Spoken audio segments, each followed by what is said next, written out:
This is a 2026 Infiniti QX80 Autograph, and today my beautiful wife Angel will be joining me and reviewing the car. So your responsibilities are to just share your thoughts on the QX80. I will be responsible for all the technical details. You've been driving this for a couple days this week. What are your initial thoughts and impressions? All right, so initially I was very conflicted with this vehicle. I traditionally do like bigger cars, but this is a little too big for me. And I talked a little bit about my preferences when I reviewed the Lincoln, in that the Lincoln was a little bit too big for me as well. Navigator Black Label. Yes, the Navigator, thank you very much. But I think this vehicle is growing on me. I think that as I've been driving it over the course of the last several days, I feel like I'm slowly getting used to just how large and in charge it is on the road.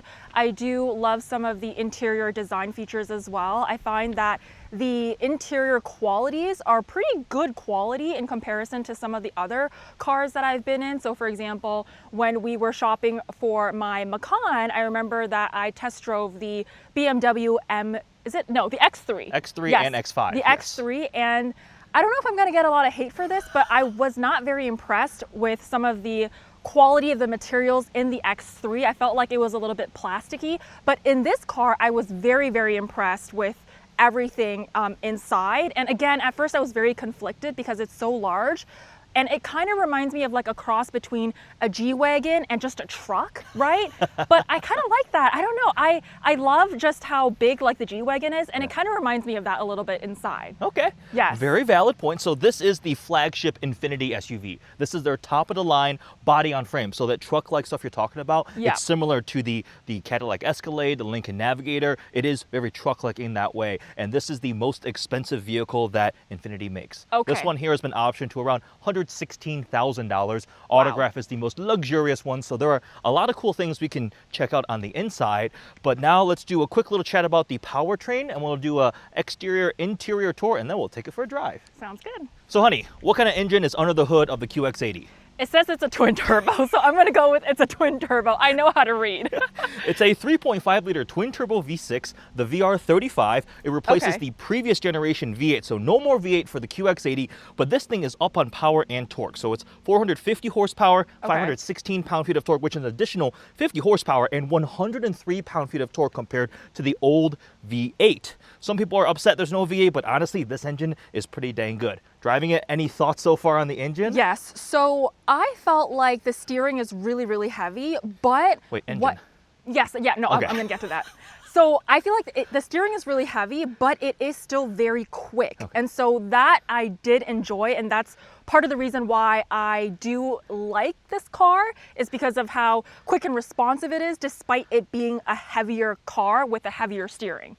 Okay, so that's the benefit of going to a twin turbo V6. You get way more low end torque, which is what you feel when you're a big SUV like this. Yes. You want to be able to get off the line and go, not have it rev its head off. It's got a 9-speed automatic transmission, which actually was sourced from the Titan. So it's got that truck reliability. This one, as a Autograph top of the line, is standard 4-wheel drive. You can get a base rear-wheel drive version. We also have air suspension. Fuel economy is all right. It's still a big, heavy luxury SUV, so twin turbo is more so for that power and torque. We're still going to see probably in the high teens MPG, which is what we've been seeing about this week, but you don't really buy one of these things for fuel economy. Now, there is one thing. QX80 or Infiniti is working on sportier versions. Oh, so wow. Okay. they may be doing a QX80 Red Sport, tuning this up, and there's a rumor they might do something even more insane to go up against the Cadillac Escalade V. So we're talking 600, 700 horsepower, a true performance QX80, which I would be so excited to see. They're working on some interesting things for enthusiasts. So faster QX80, they had the track spec, terrain spec concepts. One was like an off-road lifted one was like a performance one, and they did the QX80 R spec. Remember when I went out to California to film the one, Right. they had the GTR engine swapped into it. That was a SEMA build. So cool.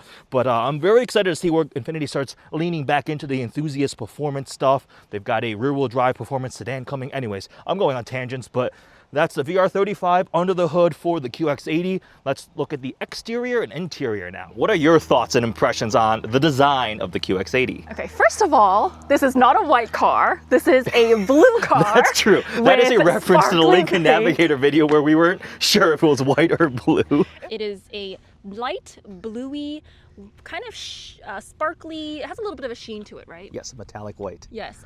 Wait, what? Metallic white? Yeah. There's no white in this, hun. Wait, what do you mean? The whole car is white. This is blue. No, that's white. This is a blue car, hun. This is a light blue. Isn't it like... Oh my God. It was because of the sunglass tint, but this is definitely blue, and I am matching my outfit to the car very unintentionally, but I think that's what I'm going to start doing. But overall, I think that the front fascia is really nice. I don't know how I feel about the Infiniti logo right here, because this just reminds me of flare nostrils, and I don't really know how I feel about that. Didn't you say it looks like a piece of pizza? Like a pizza with a slice cut out? Yes, but then I correctly identified this piece right here as it being in a road, right? Yes. Like it's just the vantage point of... A road going infinitely Exactly. off into the horizon. Yes. I initially thought it was a mountain peak, but no, it's that. I actually learned that from watching one of your videos, though. Oh, look, you learned something from me. Woohoo! But otherwise, I think the front looks really good, besides the logo kind of representing the flare nostril piece of things. Let me give you some background.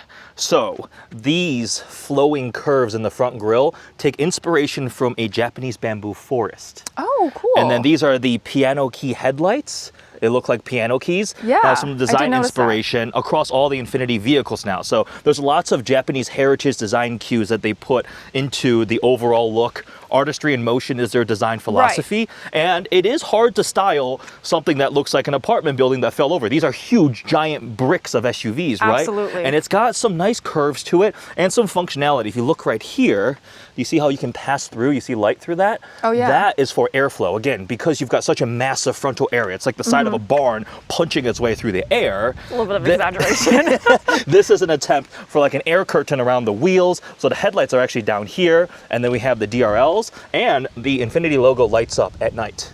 So when you unlock it at night, you get a cool welcome sequence, and this dark metallic blue. I'm a big fan. It is a really nice blue. And the reason why I said that I was conflicted about this car initially is because of just the boxiness of it. I mean, I feel like if you're going to have a boxier design for a car, it's either you go boxy or you go curved, like with smoother lines, like with the, for example, the Lincoln Navigator. I feel like that was a little bit curvier, you know, but I don't know, as like I said, have been driving it for the last several days, I feel like I am slowly getting used to just how large it is, and also the amount of space it takes, and just the design as well. I actually think that I'm slowly liking it because you get a lot of overhead clearance on the inside. But exterior wise, I really like some of the other elements in terms of the door handles. I like that when you have your key in your purse, the door handle pops up. To greet you? Yes, I think that's actually really nice. So I do enjoy that aspect of the exterior design. This little autograph script right there indicates this is the top of the line, most luxurious one. We've got 22-inch wheels, which actually are reasonable size wheels these days, because now some of these things are coming on 24-inch wheels. Like these are smaller than the one on the Navigator, but this also rides on air suspension, so the height can go up and down. I don't know if you noticed, like when you park, it would sometimes drop a little bit just to make easier entry exit. And also, if you were to go off-roading or something, you could raise it. Not that people are really hardcore off-roading these things, but air suspension does give you that ride height variability. Out back, this big taillight bar takes inspiration from city lights reflected on like a pool or a pond of water. So it's all these LEDs going across the back.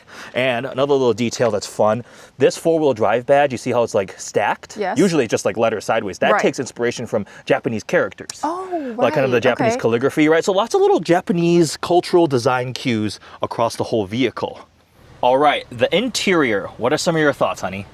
I really like these seats. The seats these are nice? Very comfortable seats. I like these side support bolsters, and it just feels very robust material wise, right? It's all very nice leather. And this right there is called dot quilting. So the little points on the quilting pattern is actually finished by hand. Really? That's a really cool detail for the autograph. So you get a little subtle script right there. And we have the clipped sound system. This is a 24 speaker, 1200 watt sound system, and it has individual audio.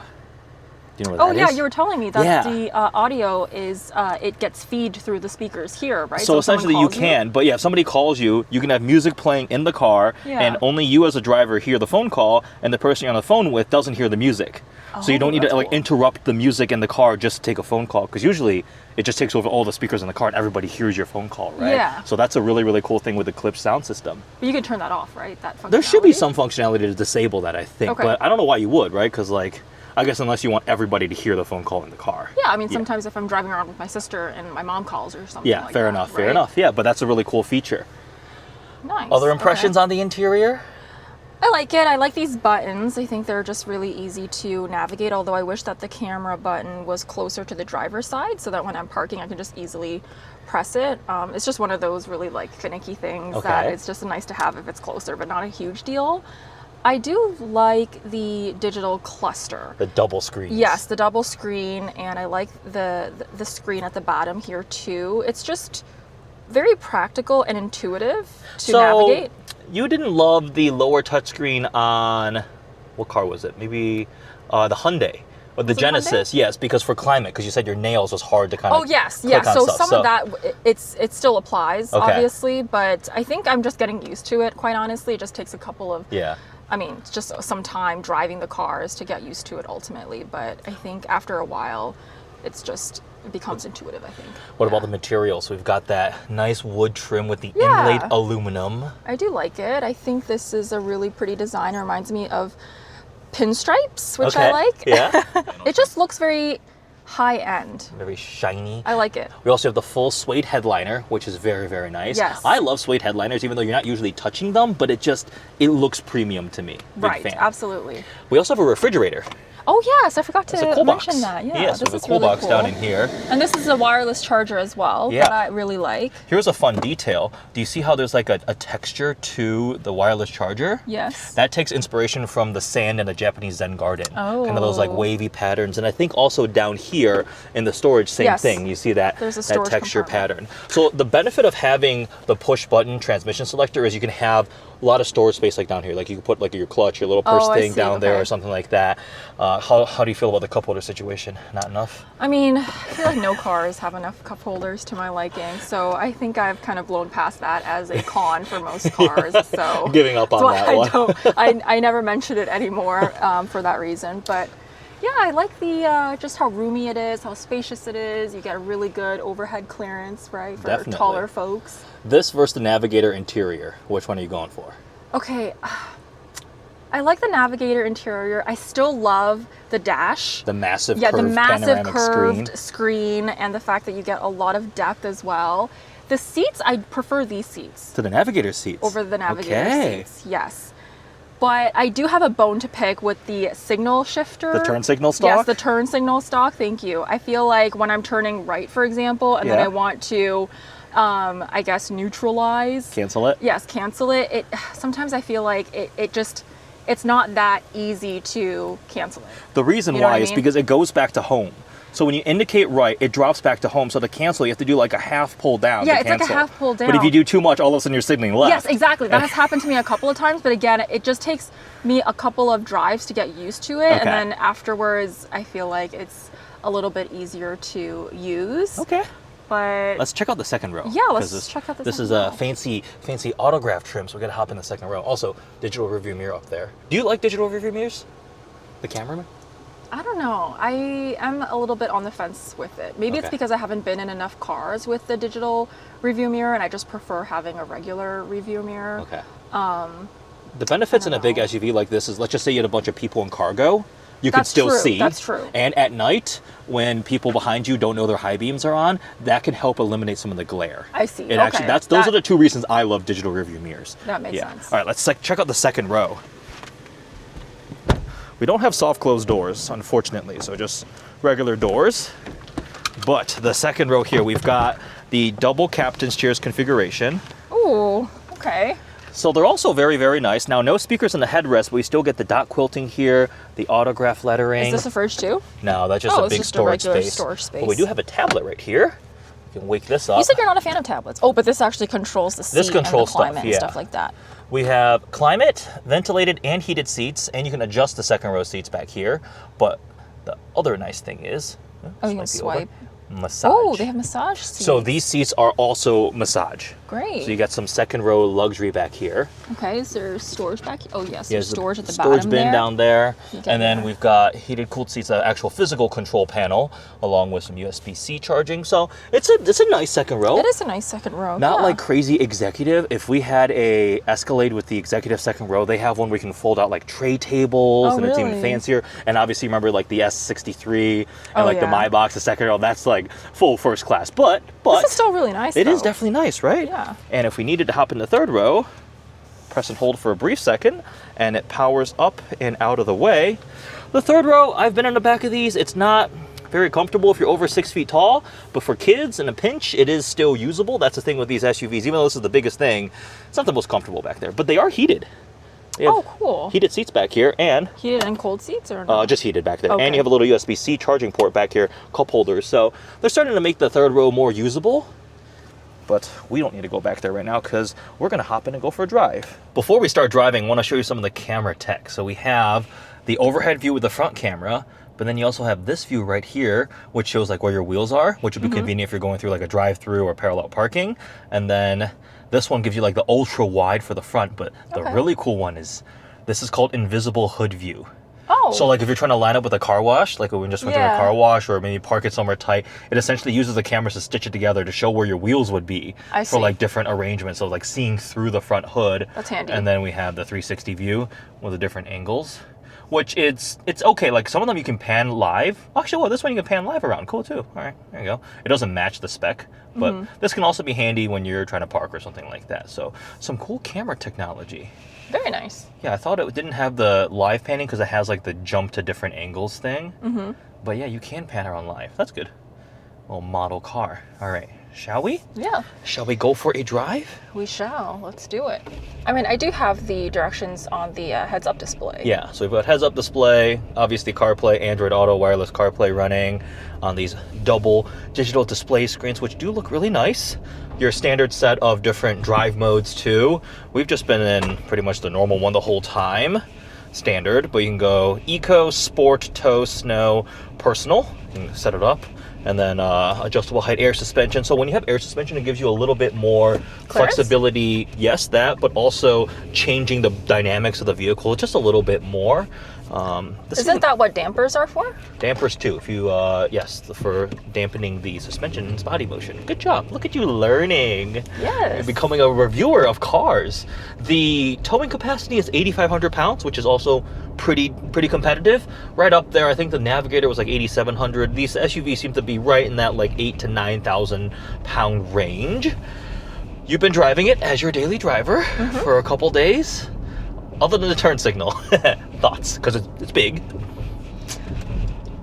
Other than the turn signal, everything else, like I said, is pretty intuitive in terms of just how straightforward it is to learn how to drive and all of the different features. Okay. I would say. What do you think about comfort? It is very comfortable. Okay, so you do like that. I do like that. How about stacking up compared to like the Navigator? Because we keep bringing up Navigator, but that's the one we just had recently. In terms of ride and how quiet it is, any thoughts? That's a good question. I think this might be slightly more comfortable. Okay. I don't know. What do you think? This one is on air suspension. Oh, Navigator is that why? was not air suspension. That was on like variable, continuously. But does it damping have control. the option to be on No. air suspension? So Navigator does Oh. not have an, as far as I know. I would imagine if they did, we would. No, I don't think so. Escalade does get air suspension, but I don't think there's a single. Yeah, Navigator doesn't get air suspension, so that is differentiation. Okay, so you mentioned that they're making a sportier version of this car, and there will ultimately be the option to have a V8 under the hood. That I don't know. We don't know if the Escalade V competitor or like the really sporty one. There's no official confirmation. The Red Sport, which I think that's the name, the QX80 sportier version, I think that's been confirmed. That'll probably be this engine tuned up a bit. So this is at 450 horsepower. Imagine maybe a bit over 500 something. Okay. That's my guess. And then sharpening the dynamics, making it look a bit sportier. It'll be just like, you know, your Macan, Yes. go to a Macan S or a GTS. It's not the Macan Turbo or the top tier Right. one, that type of thing. the super top high-end one that would take on an Escalade V. I would hope they have a V8, but there's no V8 in the family. They don't have a V8 in their portfolio right now, so no idea what they would do. And Nissan/Infiniti has been known for very, very hot and sporty twin-turbo V6. So the GTR, R35 GTR is legendary. The thing is a beast, Godzilla. I mean, I still stand by my previous opinion about you not necessarily needing a V8 under the hood.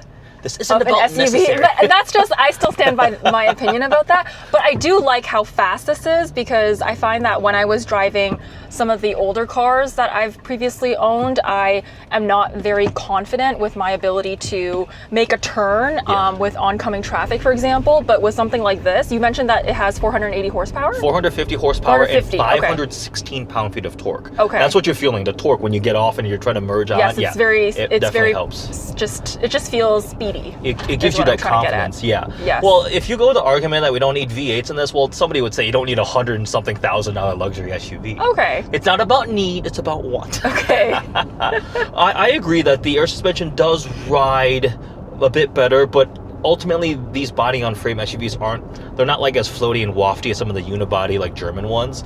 Like a GLS Maybach is very comfortable. The Range Rover. Okay. Remember the Range Rover Autobiography? So you agree that this is more comfortable than the Lincoln? I think it rides a little bit better. Right? Yeah. Okay. Yeah. It's also on smaller wheels. Okay. Oh, it's on smaller wheels. Yeah, these are slightly smaller wheels. It's pretty Well, quiet. does that matter for comfort, you think? Because the bigger your wheel gets, the less tire sidewall you have. So the tire is like really skinny. And what is tire? It's absorbing like the impacts on the road. So when you go to these massive wheels with really low profile tires, they're gonna just ride more firm.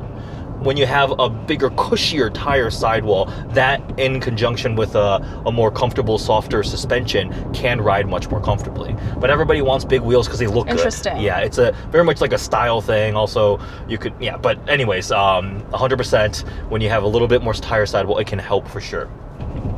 We've got some other cool tech. There's a built-in dash cam, which can record outside and inside. Oh, neat. Yeah, so... Okay, that is pretty cool. You're driving...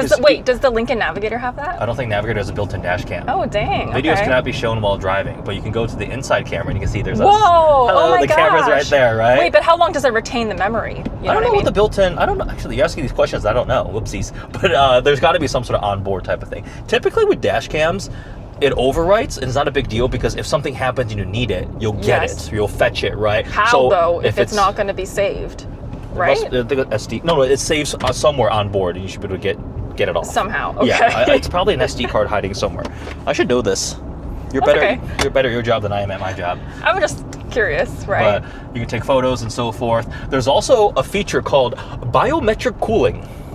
Biometric cooling. If I say biometric cooling, what do you think it means? So to me, it sounds like it recognizes what your temperature is, and then after a certain threshold, it would start cooling the seat, right? You're so smart. Is that what it means? You're so smart.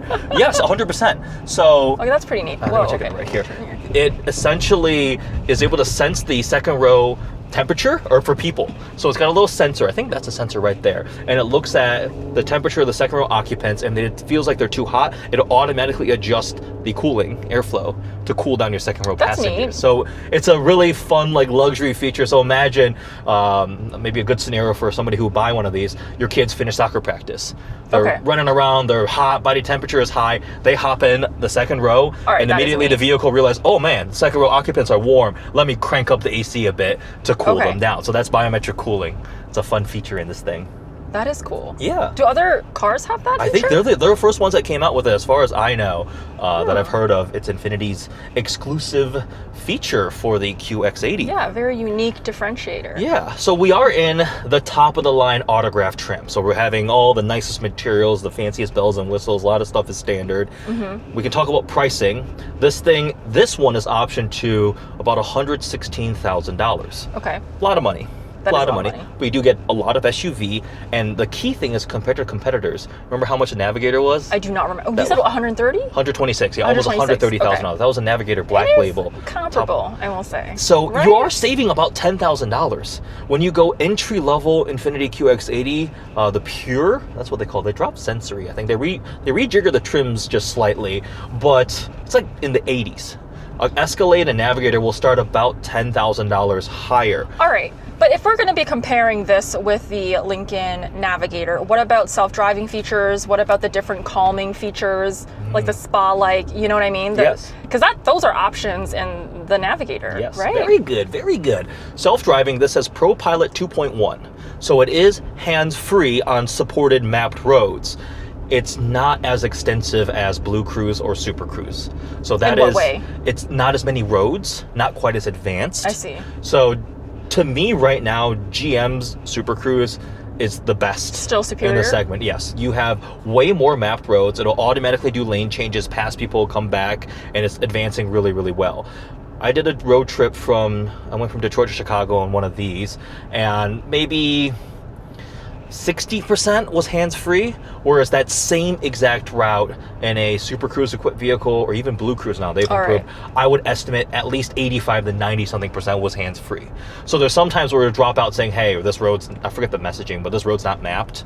It's not quite as... Is it just newer roads? Like, for example, for someone like myself, where I'm always driving to Indiana and whatnot, that would be mapped, right? I would imagine. It just depends on which freeway you're on and what they've gotten to, right? Okay. They're just trying to expand the roads they're mapping. So yeah, that's not quite as competitive. There is no Calming crazy features, fancy, like the spa-like features. That's a Lincoln specific thing. Okay. That was Lincoln Rejuvenate. That's what she's talking about, where you sit back and it's got the aroma, the nice scents, and the massage seats and things like that. Now this does have. Take a left here. Did my CarPlay just drop off? I think it did drop off. Yes. Maybe it's my phone. You want to go right? I'm gonna go Yeah, we can go right. You're talking about Lincoln Rejuvenate. This does have massage seats, does not have the fancy smells, but that is something that Lincoln would have that we don't have in this one here. What was the other part of it? Which I guess isn't a huge deal, because I don't think I would ever really use those features, to be quite honest. I've used Rejuvenate before. But if you're just sitting in your car, because you can't have the car going, the car running, and I have genuinely, in the Nautilus and the Navigator, had a really stressful day, got home, and just sat in the driveway and ran the Rejuvenate thing. Just relaxed for a little bit. All right. Yeah, and sometimes in these really nice luxury, I remember in the Escalade, one time getting home and just like listening to one of my favorite songs in the driveway because the sound system is so nice. But yeah, you're good to call out some of those differentiators. But again, about 10 grand cheaper than those other competitors. That's true. Yeah. And I don't want to sound out of touch by saying this, but I mean, like, in the grand scheme of things, 10 grand is... That's a lot. It is a lot of money. That's but 10%, like, honey. When you think about a car, though... Okay. Right? Like, let's say I truly, genuinely prefer the Lincoln Navigator over this. I feel like 10 grand is just another added cost to what you want, right? I'm arguing that it's still a pretty massive price delta. It is a lot of money. Yeah, now we are talking shopping in the luxury space, and these are very affluent buyers. Obviously, 10 grand difference on a RAV4 is going to be a way bigger deal than 10 grand when you're over 100 grand already.